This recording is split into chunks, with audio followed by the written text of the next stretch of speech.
বামুণীয়াই মানে অবামুণীয়াই নামানে, সংঘই মানে অসংঘই নামানে, এইবিলাকৰ কোনো কথাৰ অৰ্থ নাই। আমি প্ৰত্যক্ষ ৰূপত এইকাৰণে কৈছোঁ, কাৰণ এইবিলাক কথাই আমাৰ সমাজত খেলি মেলি লগাই থাকে। যে অম্বুবাচীৰ এই সম্পৰ্কটো কামাখ্যাৰ সৈতে যুক্ত কৰে, আৰু হয় কামাখ্যাৰ সৈতে সম্পৰ্ক আছে, কিন্তু কামাখ্যাৰ সাধনাৰ সৈতে আমাৰ বৈষ্ণৱ মাৰ্গৰ সাধনাৰ সম্পৰ্ক নাই। কাৰণ কামাখ্যা হৈছে এখন তন্ত্ৰপীঠ, আৰু শাক্ত মাৰ্গৰ উপাসকসকলৰ সৈতে সেইখন সন্মানৰ স্থান, আমাৰ বাবে সন্মানীয় স্থান, কিন্তু তাত আমাৰ কাম নাই। কেলৈ আমাৰ বৈষ্ণৱৰ কাম নাই? কাৰণ আমাৰ বৈষ্ণৱৰ মূল উপাস্য হৈছে বিষ্ণু বা কৃষ্ণ।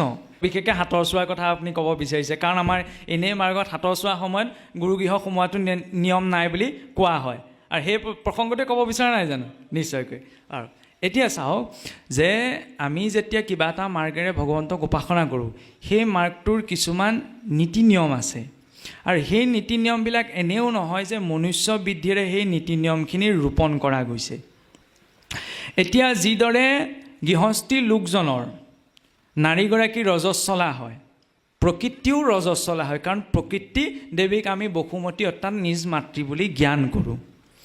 গতিকে আমাৰ হাতৰ চোৱাৰ সময়ত ব্ৰহ্মপুৰাণত এটি কথা উল্লেখ আছে যে অম্বুবাস্যাম অৰ্থাৎ অম্বু জলত বাস কৰা, কেতিয়া বাস কৰে? আদ্ৰা নক্ষত্ৰৰ প্ৰথম চৰণত বসুমতী চোৱা হয় বুলি আমাৰ এটা দৰ্শন শাস্ত্ৰ অনুসৰি প্ৰচলিত আছে। আৰু তাত কোৱা হৈছে অম্বুবাস্যাম ভূকৰণম কৰোতি যশ মানৱ স ইয়াতি কৃমিদংশ বসতি চতুৰ্যুগম। যে অম্বুবাচীৰ কালত কোনো লোকে যদি ভূমিক ৰোদন কৰে, তেতিয়া তেওঁ 4 যুগৰ বাবে কৃমিদংশ নামৰ নৰকত পৰিব লগা হয়।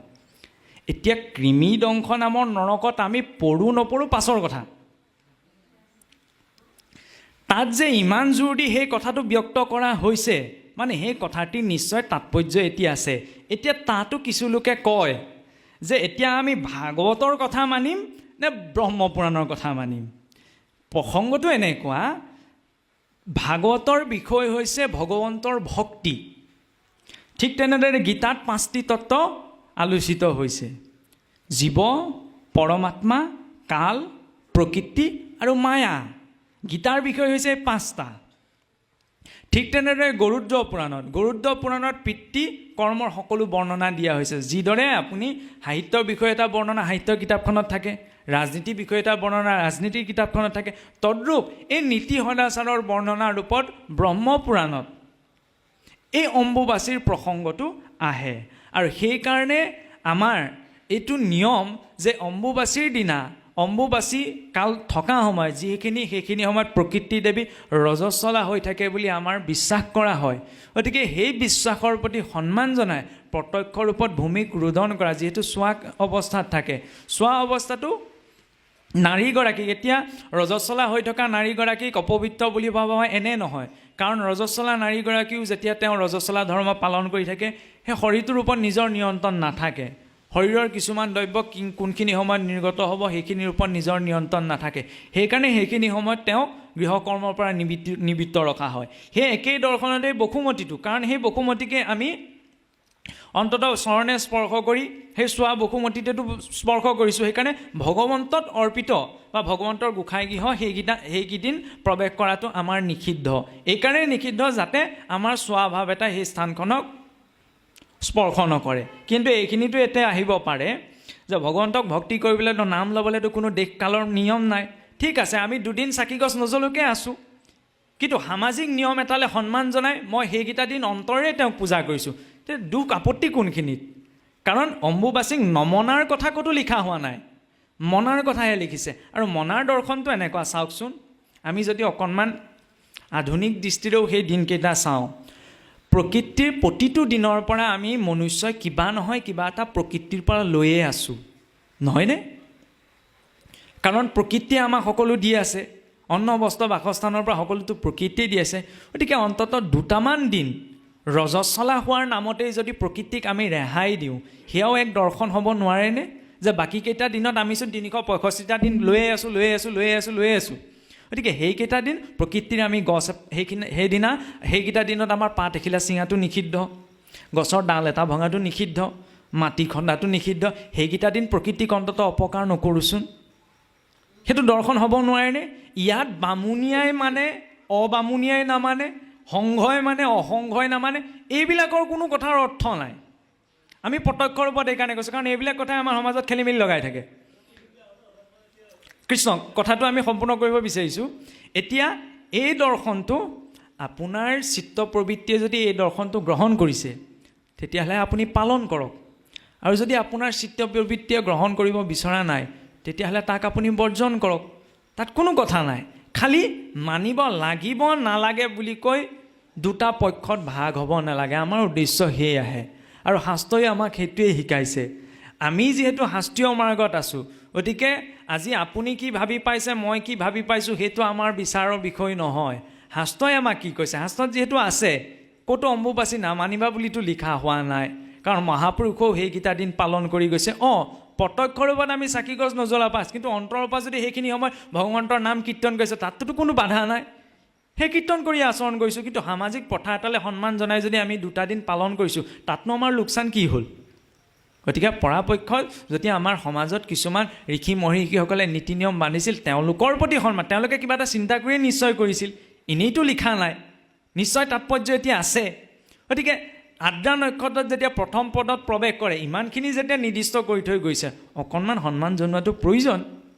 এতিয়া পৰাপক্ষত মানিলে, এতে কথাতে আমি যে কয় যে মানিলে ধান নামানিলে পতান, মানুহ নামানো সেয়া নিজৰ চিত্ত প্ৰবৃত্তিৰ কথা। কিন্তু সেই দৰ্শনটোক আমি ওলাই কৰিব নোৱাৰোঁ। আমাৰ কোৱা কথাটো হৈছে সেইটো। আমি সিদ্ধান্ত দিয়া নাই যে আপুনি মানক বা আপুনি নামানক। শাস্ত্ৰত উল্লেখ আছে। শাস্ত্ৰত উল্লেখিতৰ মূল লক্ষ্য কি? সেই প্ৰকৃতি দেৱীক সেইকেইটা দিন অকণমান ৰজস্বলা ধৰ্মৰ নামত আমাৰ নিজৰ কৰ্মকাৰ্য ব্যৱহাৰৰ পৰা ৰেহাই দিয়া। এতিয়া ইয়াক আমি নিজৰ বুদ্ধি অনুসাৰে, যাৰ যেন মতি অনুসাৰে আমি গ্ৰহণ কৰিব পাৰোঁ, তেনেদৰে আচৰণ কৰিলেই হ'ল। কৃষ্ণ।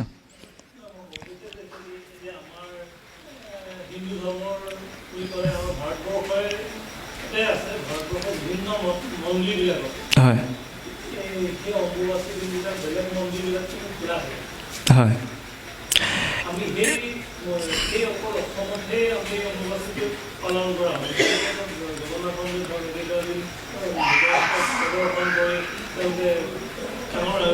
জগন্নাথৰ হয়, জগন্নাথ মন্দিৰ সেইকেইটা দিনত খোলা থাকে, বৃন্দাবনো খোলা থাকে। কিয়? কাৰণ জগন্নাথ ক্ষেত্ৰ ভৌতিক ক্ষেত্ৰ এখন নহয়, বৃন্দাবন ক্ষেত্ৰ স্বয়ং হৰিৰ লীলা ক্ষেত্ৰ। তাত আজিও যদি কোনোবা সন্ত মহন্ত যায়, প্ৰথমতে গৈ তাৰ ৰজ অৰ্থাৎ তাৰ ধূলাক পৰিব। যদিও আজি বৃন্দাবন আধুনিকৰণ হৈ ৰাস্তা পদূলি পকা হৈছে, কিন্তু সেইখন ধাম হয়। ধামৰ ক্ষেত্ৰত যি স্থানত ঈশ্বৰৰ লীলা কৰিছিল, তাত নীতি নিয়মৰ কোনোবাই পালন কৰিছে, এটি কথা ঠিক। বৃন্দাবন ধামত কোনো মৃতক লোক হ'লে তেওঁলোকৰ অৰ্থে শ্ৰাদ্ধপিণ্ড অৰ্পণ কৰা নহয়। কিয়? কাৰণ এইটো বিশ্বাস কৰে, কাৰণ ঈশ্বৰৰ লীলা কৰা ধাম। তাত যদি কোনোবাই হৰি এৰিছে, তেওঁৰ অৰ্থে পিতৃকৰ্ম আচৰণৰ প্ৰয়োজন, তেওঁ বৈকুণ্ঠ প্ৰাপ্ত কৰিব। এই দৰ্শনটো সমাজত আছে। ধামৰ ক্ষেত্ৰত নিয়ম প্ৰযোজ্য নহয়, কিন্তু আমি ধামত নাই, নহয় জানো? আমি এখন সমাজত আছোঁ। সেইকাৰণে সেই সমাজৰ কিছুমান ক্ষেত্ৰাচাৰ আছে। যিদৰে আপুনি জগন্নাথৰ প্ৰসংগ আহোঁতে জগন্নাথতো ক্ষেত্ৰাচাৰ আছে। জগন্নাথৰ যিদৰে আমাৰ এইখন পূৰ্বতে সৌমাৰ পীঠ বুলি কোৱা হয়। বহুতে কয় যে অম্বুবাচীৰ এই সম্পৰ্কটো কামাখ্যাৰ সৈতে যুক্ত কৰে। আৰু হয়, কামাখ্যাৰ সৈতে সম্পৰ্ক আছে, কিন্তু কামাখ্যাৰ সাধনাৰ সৈতে আমাৰ বৈষ্ণৱ মাৰ্গৰ সাধনাৰ সম্পৰ্ক নাই। কাৰণ কামাখ্যা হৈছে এখন তন্ত্ৰপীঠ, আৰু শাক্ত মাৰ্গৰ উপাসকসকলৰ সৈতে সেইখন সন্মানৰ স্থান, আমাৰ বাবে সন্মানীয় স্থান। কিন্তু তাত আমাৰ কাম নাই। কেলৈ আমাৰ বৈষ্ণৱৰ কাম নাই? কাৰণ আমাৰ বৈষ্ণৱৰ মূল উপাস্য হৈছে বিষ্ণু বা কৃষ্ণ। তাত যিহেতু বিষ্ণুৰ উপাসনা নহয়, দেৱীৰে শক্তিৰ ৰূপত কিবা ৰূপত উপাসনা কৰিছে, তাৰ প্ৰতি আমি সন্মান জনাইছোঁ। কিন্তু তাত আমাৰ এইকাৰণে কাম নাই, কাৰণ সেয়া আমাৰ লক্ষ্য নহয়। সেই ক্ষেত্ৰাচাৰৰ প্ৰতি সন্মুখ ৰাখি, যিহেতু আমাৰ কোৱা হয় যে সেই 52খন শক্তিপীঠৰ ভিতৰত শক্তিৰ যোনি মণ্ডল বোলে কামাখ্যাত পৰিছিল, সেইকাৰণে তাত সেই যোনি পীঠ আছে। তেনেধৰণৰ শাক্ত মাৰ্গত এটা দৰ্শন আছে। কিন্তু সেই বিষয়ত আমি মাত মাতিব নাযাওঁ, যিহেতু আমি নিজে শাক্ত মাৰ্গৰ ব্যক্তি নহয়, আৰু শাক্ত মাৰ্গত মাত মতাৰ আমাৰ অধিকাৰ নাই। আমাৰ মাত্ৰ কোৱা এইখনেই যে এইখন ভূমিৰ শাস্ত্ৰ অনুসৰি যেতিয়া ক্ষেত্ৰাচাৰ আছে, তাতো বিমলা দেৱীৰ জগন্নাথৰ অৰ্চন হোৱা আগমুহূৰ্ততে তাত বিমলা ৰূপত দেৱীৰ পূজা আচৰণ হয়। কাৰণ কিয়? কাৰণ আমাৰ সনাতন সংস্কৃতিক মাতৃশক্তিৰ পৰা সৃষ্টি হৈছে বুলি। এইটো মাতৃপ্ৰধান সংস্কৃতি, পিতৃপ্ৰধান সংস্কৃতি নহয়। চৰকাৰী ফৰ্মখনতে আজিকালি ফাদাৰ নেমটো প্ৰথমতে আহে। কাৰণ চাওকচোন, ধনৰ অধিষ্ঠাত্ৰী কোন? দেৱী লক্ষ্মী। বিদ্যাৰ অধিষ্ঠাত্ৰী দেৱী সৰস্বতী, নহয়নে? শক্তিৰ অধিষ্ঠাত্ৰী দেৱী দুৰ্গা। কাৰণ মাতৃগৰাকী হৈছে নিৰ্মাতা। মাতৃগৰাকীয়ে সন্তানৰ লগতে পৰিয়ালৰ লগতে সমাজ নিৰ্মাণ কৰিব পাৰে। সেইকাৰণে সনাতন সংস্কৃতিৰ বাদে অন্য কোনো সংস্কৃতিক মাতৃশক্তিক স্ত্ৰী শক্তিক ইষ্টৰূপত উপাসনা কৰাৰ বা ইষ্টৰূপত মান্যতা দিয়াৰ কোনো আদৰ্শ নাই। কিয়? কাৰণ মাতৃগৰাকীক সন্মানৰ দৃষ্টিৰে চোৱা হয়। মাতৃগৰাকীৰ জীৱনৰ প্ৰতিটো কাৰ্যকলাপ প্ৰতিটো মাৰ্গত থকা প্ৰতিজন ব্যক্তিয়ে সন্মান প্ৰদৰ্শন কৰে। আৰু সেই মাতৃ বুলি আমি বসুমতীকো জ্ঞান কৰোঁ। সেইকাৰণে প্ৰতিখন ক্ষেত্ৰৰ ক্ষেত্ৰাচাৰ হিচাপত সেই নিয়মটো আছে। আৰু ধৰি লওক এনেকুৱা হয়, আজি অসমত সূৰ্য উদয়ৰ যিটো সময় পশ্চিমবংগত সূৰ্য উদয়ৰ সময়টোৰ লগত নিমিলে। কিয় নিমিলে? দুইখন ক্ষেত্ৰ বেলেগ বেলেগ হোৱাৰ কাৰণে। সেইকাৰণে সময়ৰ পাৰ্থক্য এটা আছে, কিন্তু যি ক্ষেত্ৰাচাৰ ইয়াতো পালন কৰা হয় তাতো এক ভিন্ন ৰূপত পালন কৰা হয়। তাৰ মূল দৰ্শন কি? সেই সন্মানৰ ভাৱটো প্ৰকাশ কৰা। তাত আপোনাৰ পাপ হ'বলগীয়াও একো নাই, পুণ্য হ'বলগীয়াও একো নাই। কাৰণ মই গামোচাখন লৈ আহিছোঁ, চাদৰখন লৈ আহিছোঁ, বোলে গামোচাখন ল'লে বা চাদৰখন ল'লে পাপ হ'ব এনেকুৱাতো কথা নাই, বা গামোচাখন বা চাদৰখন নল'লে পুণ্য হ'ব এনেকুৱাতো কথা নাই। কিছুমান আচাৰ এইখিনি। কিয়? এই আচাৰখিনিয়ে মনুষ্য জীৱনটোক এটি দৰ্শন প্ৰদান কৰে। গতিকে অম্বুবাচী দৰ্শন বহুলোকে খেলি মেলিটো কোনখিনিত লাগে, বহুলোকে সেইটো দেৱী উপাসনা বুলি ভাবে। দেৱী উপাসনা নহয়, আমিতো দেৱীক উপাসনা কৰা নাই। আমি মাত্ৰ মাতৃৰ ৰূপত, আৰু মাতৃগৰাকীক সন্মান কৰিবলৈ পুত্ৰই হাস্তমত লোৱাৰ প্ৰয়োজনীয়তা নাই, আছে জানো? নাই, নহয় জানো? প্ৰকৃতি দেৱীৰ ৰূপত দেৱী বুলি হাস্যই যেতিয়া কৈছে আমি অকণমান সন্মান প্ৰদৰ্শন কৰিছোঁচোন, সেইটো ভাৱনাহে। কৃষ্ণ।